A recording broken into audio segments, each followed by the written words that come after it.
इसमें आपके 23 क्वेश्चन है। आपको मैंने आंसर आपको ऑलरेडी देखिए, मैंने आपको यहाँ पे ऑब्जेक्टिव के आंसर प्रॉपर आपके पूरे आपको A to Z आपको यहाँ पे दे दिए हैं, है ना। यहाँ पे आप देख सकते हैं। तो इनके आंसर आपको मैं आपको एक बार आपको यहाँ पे क्विक आपका रिवीजन करवाऊंगा, जिससे आपकी तैयारी यहाँ पे अच्छे तरीके से हो जाए और आप यहाँ पे हिंदी के पेपर में आप यहाँ पे टॉपर बने। हर एक छात्र यहाँ पे आपका यहाँ पे 14 अक्टूबर के हिंदी के पेपर में टॉपर बनेगा। चलिए इस वीडियो को स्टार्ट करते हैं। जो भी छात्र पहली बार विजिट कर रहा है, वीडियो को दिल से लाइक करिए और चैनल को आपको सब्सक्राइब कर लेना है। तो चलिए आपका एक बार फटाफट आपका यहाँ पे क्विक आपका रिवीजन करते हैं। देखिए पहला क्वेश्चन मीराबाई की भक्ति है, आपका यहाँ पे आंसर आपको दास भाव। और दूसरा क्वेश्चन हिंदी साहित्य का आपको स्वर्ण युग किसे कहलाता है, आपका कौन सा कहलाता है, आंसर भक्ति काल। और इसके बाद क्वेश्चन तीसरा, जहां कारण होने पर भी आपका कार्य ना हो वहां पे कौन सा अलंकार होता है, आपको यहाँ पे बताना है। आपका विरोधाभास होगा या फिर आपका यहाँ पे विरोधा आपका विभावना, ठीक है।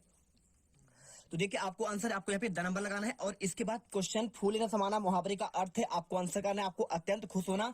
और क्वेश्चन पांचवा, नमक की गाड़ियां जा रही है, आपको आंसर आपको इसमें रामपुर। और इसके बाद क्वेश्चन वह भूजल जो कुओं में से निकाल जाता है, आपको यहाँ पे आपका रिजाड़ी पानी। और इसके बाद देखिए क्वेश्चन दूसरा आपके रिक्त स्थान क्वेश्चन, आपका पहला क्वेश्चन शब्दों के सार्थक समूह को डैश डैश कहते हैं, आपको यहाँ पे भाषा, ठीक है। और इसके बाद सेकंड क्वेश्चन मासिक वेतन को डैश डैश का चांद कहा गया, आंसर आपका पूर्णिमा। और तीसरा क्वेश्चन सूर्य डूब गया में आपका डैश डैश शब्द शक्ति, आपको आंसर आपको व्यंजना करना है। और इसके बाद बाणी का डिक्टेटर किसे कहा गया है, आंसर आपको कबीर करना है। और इसके बाद क्वेश्चन पांचवा, देखिए क्वेश्चन पांचवा आपको यहाँ पे दिया गया है, मियां आपके नसीरुद्दीन डैश डैश के मसीहा थे, आपका नान बाइयों का मसीहा। क्वेश्चन 6, सरकारी कामकाज की भाषा डैश डैश कहते हैं, आंसर राजभाषा। और क्वेश्चन 7वां, कुई की खुदाई का काम डैश डैश कहलाता है, आंसर चिजारो। और क्वेश्चन देखिए आपका यहाँ पे सही जोड़ी आपको मिलान करना है, आपका देखिए मीरा के प्रभु, आपका इसका आंसर मिलाना है आपको पहला, आपको यहाँ पे गिरधर आपके नागर, ठीक है। और इसके बाद साकेत क्या है, तो साकेत आपका यहाँ पे हो जाएगा आपका महाकाव्य है। और इसके बाद देखिए यहाँ पे रोला और दोहा मिलकर क्या बनता है, आपको यहाँ पे आंसर कुंडलिया करना है। और इसके बाद देखिए गलता लोहा, तो गलता लोहा आपका यहाँ पे शंकर जोशी का यहाँ पे एक आपका यहाँ पे क्या रचना है। और सरकारी कामकाज की भाषा यहाँ पे आपका राजभाषा। और इसके बाद देखिए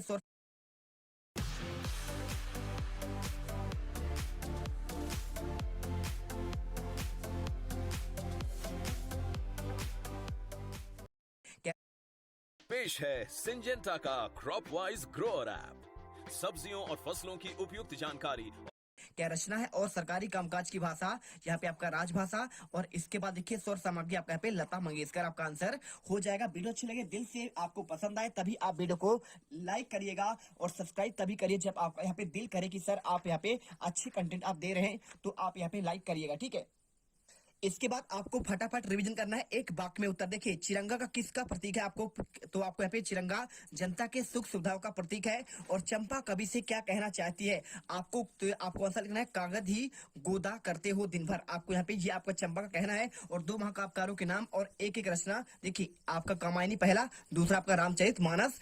देखिए कामायनी किसकी रचना है, आपका जयशंकर प्रसाद का। और रामचरित मानस है आपका यहाँ पे तुलसीदास का, ठीक है। और पंडित अलोपी दीन ने मुंशी बंशीधर को किस पद पर नियुक्त किया, आंसर अपनी संपत्ति का स्थायी मैनेजर किया था। और अपू की मां का नाम क्या था, तो आपको आंसर आपका सर्वजय करना है। और क्वेश्चन 6, कौड़ियों पर ईमान बेच देना मुहावरे का अर्थ, तो आपको सस्ते में आपको यहाँ पे आपका बिक जाना, ठीक है। और रिजाड़ी पानी किसे कहते हैं, तो धरातल से नीचे उतरा पानी लेकिन पाताल तक न पहुंचा हो कहलाता है रिजाड़ी पानी। और आपको सत्य सत्य देखिए चेलवांची आप अपने सिर पर पगड़ी पहनते हैं, आपको यहाँ पे आंसर गलत करना है, असत्य है। और पटकथा को अंग्रेजी में आपको यहाँ पे स्क्रीन प्ले कहते हैं, आपको यहाँ पे सत्य करना है। और इसके बाद गलता लोहा पाठ के लेखक आपका शेखर जोशी, आपका राइट होगा। और चित्त में उत्तेजना का संचार आपका ओज गुड़ के द्वारा होता है, आंसर आपको यहाँ पे सत्य करना है। आपका तीसरा पेज कंप्लीट होता है। और क्वेश्चन आपका यहाँ पे पांचवा, देखिए कठोर वर्णों की प्रवृत्ति के आपका माधुर गुण होता है, नहीं होगा क्यों, देखिए आपका कोमल वर्ण होगे तभी आपका वहां पे माधुर्य गुण होगा। और आपको साधुकड़ी भाषा का प्रयोग क्या कबीर ने किया, आपका आंसर सत्य करना है। और क्वेश्चन देखिए छायावादी कविता की आपको विशेषता बतलानी है, चलिए आपको इसका आंसर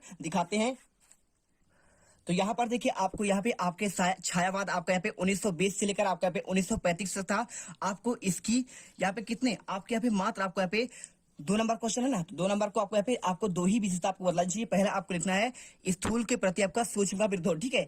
द्विवेदी युगीन कविता में अत्यधिक स्थूलता, उपदेशात्मकता और आपका यहाँ पे इतिवृत्तात्मकता के रूप में आ गई थी, जिससे क्या होता है आपका यहाँ पे कविता आपका नीरस बनने लगी थी। फलता इसके प्रतिक्रिया स्वरूप आपका यहाँ पे छायावादी कविता का जन्म हुआ। और दूसरा व्यक्तिवाद की प्रधानता, छायावादी कविता मूलतः व्यक्तिवाद की कविता है और जिसमें कवि के देखिए क्या लिखा है आपको यहाँ पे लिखा है आपका यहाँ पे निजी अनुभव और आपका सुख दुख की अभियोजना है। इसमें अहम भाव की आपका अभिव्यक्ति हुई है, किंतु इस अहम के आपके स्व में सर्व समाहित है। तीसरा पॉइंट आपका यहाँ पे प्रकृति आपका प्रेम। देखिए पॉइंट आपको दो ही करना है, आप देख लीजिए, आप 4-5 यहाँ पे लिखे हुए हैं। प्रेम और सौंदर्य का चित्रण, आप इसमें जो याद कर सके कर लीजिएगा। आज आपके पास सिर्फ आज का वक्त है। रहस्यवादिता, देखिए छायावादी कविता में आपके अलौकिक प्रेम का चित्रण हुआ है, आप इसे देख लीजिए, ये आपके यहाँ पे है। इसके बाद छठा करुणा और वेदना की विपत्ति। सातवां चित्रात्मक भाषा एवं लाक्षणिक पदावली। आठवां अलंकार विधान और नवा का प्रतीक, देखिए प्रगीतों का आपका अधिक, ठीक है। और बात करें आपको यहाँ पे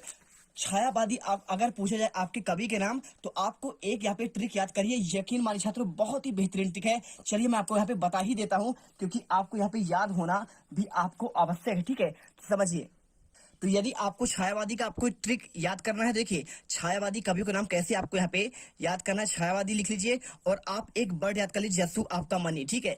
जसु मनी याद करिए, बहुत ही सिंपल। देखिए आपका जैसे जयशंकर प्रसाद आपका हो जाएगा, है ना। देखिए जयशंकर प्रसाद, और इसके बाद आपका यहाँ पे दूसरा क्या है, आपका सु से होगा सुमित्रा नंदन पंत, ठीक है। सुमित्रा नंदन आपका पंत होगा, आपको याद करना है। और म से देखिए आप क्या हो जाएगा, आपका महादेवी वर्मा हो जाएगा। और इसके बाद देखिए आपको यहाँ पे आपका एक लिखा है आपका नी, तो नी से हो जाएगा सूर्यकांत आपका त्रिपाठी। इसके बाद क्या होगा आपका निराला। बस आपका यहाँ पे ये कोडिंग होता है आपका। जैसे जयशंकर प्रसाद, सु से सुमित्रानंदन पंत, और म से महादेव वर्मा, आपका नी से आपका सूर्यकांत त्रिपाठी, निराला, ठीक है। आपका नी निराला से डिनोट करता है। बस आपको ये ट्रिक याद करना है। और इनकी रचना की तो आंसू लहर झरना आपने पढ़ा होगा, और सुमित्रानंदन पंत का यहाँ पे युगबाड़ी, ठीक है। स्वर्ण धूली, स्वर्ण रेखा, आपको यहाँ पे चिदम्बरा, कला और बूढ़ा चांद आपने पढ़ाई होगा। और इसके बाद महादेवी वर्मा कौन सा, रश्मि, निहार, निर्जा आपने पढ़ा होगा। और इसके साथ सूर्यकांत का यहाँ पे आपका देखिए यहाँ पे अनामदास का पोथा और आपका कुकुरमुत्ता, ठीक है। कुकुरमुत्ता आपका यहाँ पे इनका एक आपका यहाँ पे आपका काव्य है। और इसके बाद क्वेश्चन आता है प्रतिवाद कविता में आपके विशेषता बतलानी है। तो कवितावाद, देखिए प्रतिवाद कविता की विशेषता, चलिए आपको यहाँ पे 2 नंबर क्वेश्चन, आपको 2 ही याद करने हैं। आप ये मत सोचिए मैं आपको 10 दिखा रहा हूँ तो आप 10 के 10 याद कर लीजिएगा। तो यहाँ पर देखिए आपको यहाँ पे प्रगतिवाद का आपको यहाँ पे मिल जाएगा। तो प्रगतिवाद का सन आपको 1936 से लेकर 43 तक था। और आपको यहाँ पे विशेषता देखिए, पहला है आपका शोषक के प्रति घृणा और शोषितों के प्रति आपका करुणा, ठीक है। आपको यहाँ पे ये पॉइंट याद करना है। प्रगतिवाद की मुख्य विशेषता पूंजीवादी व्यवस्था, शोषण को जन्म देना, सामाजिक विषमता को पैदा करना, अतएव शोषकों का अंत होना। यहाँ पे हो जाएगा दूसरा यथार्थ का चित्रण। यथार्थ का चित्रण करना प्रगतिवाद साहित्य का ध्येय रहा है। और राज्य में समान आपके जो भी कुछ घटित हुआ उसको साफ साफ बयान करना इसका लक्ष्य है। और रूढ़िवाद का विरोध, यहाँ पे तीसरा पॉइंट याद कर लीजिए, चाहे तो आप जो अच्छा लगे याद करिए। खूनी क्रांति का विश्वास है, व्यक्तिवाद के विरुद्ध विद्रोह है। और छठा नारी मुक्ति का स्वर है। सातवां मार्क्सवाद का गुणगान करना। आठवां सीधा साधी आपकी भाषा। और अगर इनके प्रमुख आपके कवि की बात करें, रचना की बात करें, तो देखिए आपका रामधारी सिंह दिनकर है, आप इन्हें इनका कुरुक्षेत्र आपने पढ़ा होगा, रफी और रेणुका आपने पढ़ा होगा। सूर्यकांत देखिए इनका कुकुरमुत्ता, और आपका अनामदास का पोथा, और तुलसीदास भी आपके यहाँ पे इनकी रचना है। और आपके शिवमंगल सुमन का यहाँ पे प्रलय और सृजन विश्वास बढ़ता ही गया। और आपका गजानन माधव मुक्तिबोध का चांद का मुंह टेढ़ा है आपका यहाँ पे बहुत फेमस है। और सुमित्रानंद पंत का गुंजन, बीड़ा, पल्लव, आपके ये सभी आपके इनकी रचना है। और बालकृष्ण शर्मा नवीन के कुमकुम, ठीक है। आप यहाँ देखिए आपको ये आपको यहाँ पे आने वाले पेपर, यानी आपके अर्धवार्षिक और आपके यहाँ पे वार्षिक, यानी आपके वार्षिक को ध्यान में रखकर आपको यहाँ पे इनको भी याद करके चलना है। ऐसा नहीं कि मात्र आप मासिक में अच्छा कर लीजिए, आपको सब में अच्छा करना है, ठीक है। हमसे जुड़े हैं, हम आपको यहाँ पे टॉपर बना देंगे। क्वेश्चन 7वां, रीतिकाल को श्रृंगार काल क्यों कहते हैं, आपको ये क्वेश्चन का आंसर आपको बताना है।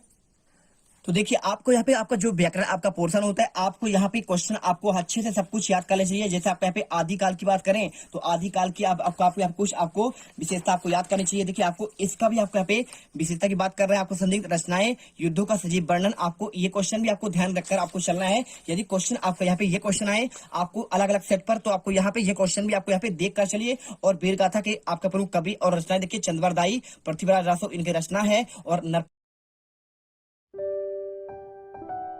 रमेश भाई, इस बार तो खूब सरसों हुई है, बेच नहीं रहे क्या?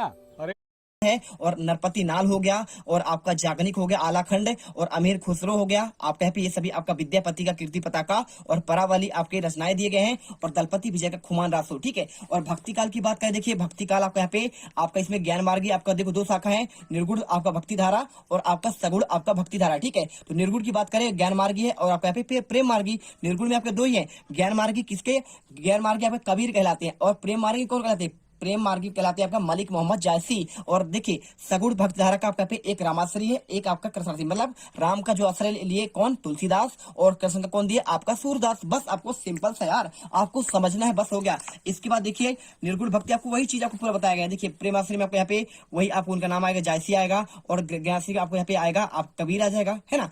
साधु की भाषा कबीर ने प्रयोग किया था। और इसके बाद आपको यहाँ पे कुछ नहीं याद करना है, आपको यहाँ पे रीतिकाल को भी आपको थोड़ा देख लेना है। इसके आपके कुछ आपके विशेषताएं हैं, देखिए आचार्य तो प्रदर्शन की प्रवृत्ति, श्रृंगार प्रीता। देखिए रीतिकाल में आपका श्रृंगार का बहुत ही वर्णन किया गया है, आपको यहाँ पे याद करना है। अलंकार प्रीता हो गया, और भक्ति और नीति, और आप यहाँ पे ब्रजभाषा की प्रधानता आपको अच्छे से याद करिए। और यहाँ पे कुछ आपके कवि केशवदास है, मतीराम है, देवदत्त है, बिहारी लाल है, और आप यहाँ पे चिंतामणि घनानंद, आप इन्हें याद कर लीजिएगा आपको आंसर। और आपका छायावास को तो क्वेश्चन आ ही चुका है। और इसके अलावा आपको यहाँ पे ये आपका एक रहस्यवाद है, तो रहस्यवाद की विशेषता देखिए प्रेम की अव्यंजना, आध्यात्मिक तत्वों का प्रधानता, रहस्यवादी आपको कविता, आपको ये भी। और इनके यहाँ पे कुछ कवि देखिए कबीर, महादेव वर्मा, सूर्यकांत त्रिपाठी निराला, आपको यहाँ पे रहस्यवाद के कवि हैं, आप इन्हें देख लीजिए। आपको यहाँ पे आंसर आपको याद करना जरूरी है। इसके बाद आपका यहाँ पे एक आपका है प्रयोगवाद, ठीक है। आपको मैं यहाँ पे इसलिए दिखा रहा हूँ क्योंकि आपके अलग अलग सेट में क्वेश्चन आपके यहाँ से आएंगे। तो आपको यहाँ पे देखिए घोर अहनिष्ठ व्यक्तिवाद और नग्न यथार्थवाद, अति बौद्धिकता, और आपका रीति काव्य की आवृत्ति,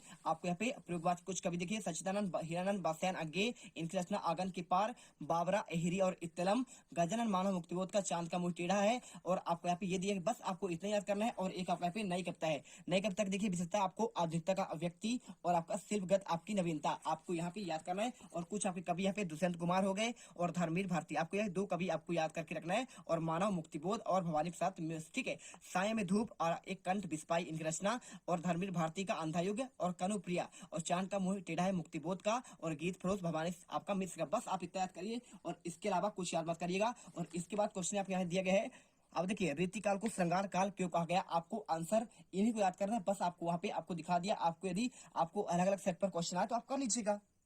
चलिए उत्तर देखिए, आचार्य रामचंद्र शुक्ल ने रीतिकाल का आपका संबंध 1700 लेकर 1900 तक का निर्धारित करते हुए कहा कि रस की दृष्टि से विचार करते हुए चाहे तो उसे श्रृंगार काल कह सकते हैं। आचार्य विश्वनाथ प्रसाद ने मिश्र रीतिकाल को श्रृंगार काल नाम देते हुए उन्हें 3 वर्ग में विभाजित किया, रीतिबद्ध, रीति सिद्ध, और आपका रीतिमूर्त, ठीक है। रीतिबद्ध में आपके चिंतामणि, भिखारीदास, और आपका रीति सिद्ध में बिहारी लाल, और रीतिबद्ध में आपका घनानंद आलम और बोधा जैसे ठाकुर जैसे महत्वपूर्ण कवि आते हैं। आपको यहाँ पे देखिए ये आपका लिखा गया है, और इसी के आधार पर आपको यहाँ पे रीतिकाल को आपका श्रृंगार काल कहा जाता है। क्योंकि देखिए आपको यहाँ पे श्रृंगार का वर्णन आपका रीतिकाल में ज्यादा हुआ। जैसे आपने केशवदास का नाम सुना होगा, आपका रसिक प्रिया, ठीक है। और आपका यहाँ पे ऐसे आपके श्रृंगार वाले आपके पूरे आपके यहाँ पे काव्य लिखे गए हैं। और इसके बाद देखिए क्वेश्चन आपका यहाँ पे ये दिया गया है, आपका भक्ति काल को हिंदी साहित्य का आपका स्वर्णयुग क्यों कहते हैं। आपको बहुत ही सिंपल क्वेश्चन है, इसका आंसर तो आपको यहाँ पे इसी में आपका दिया गया है। देखिए क्वेश्चन आपको यहाँ पे युगबोध में आपको दिया गया है, भक्ति काल में भक्ति परक रचनाओं के साथ आपके अन्य रचनाओं का भी प्रधानता रही, और यह परिवर्तक युग था। इसमें स्वर्ण काल कहने के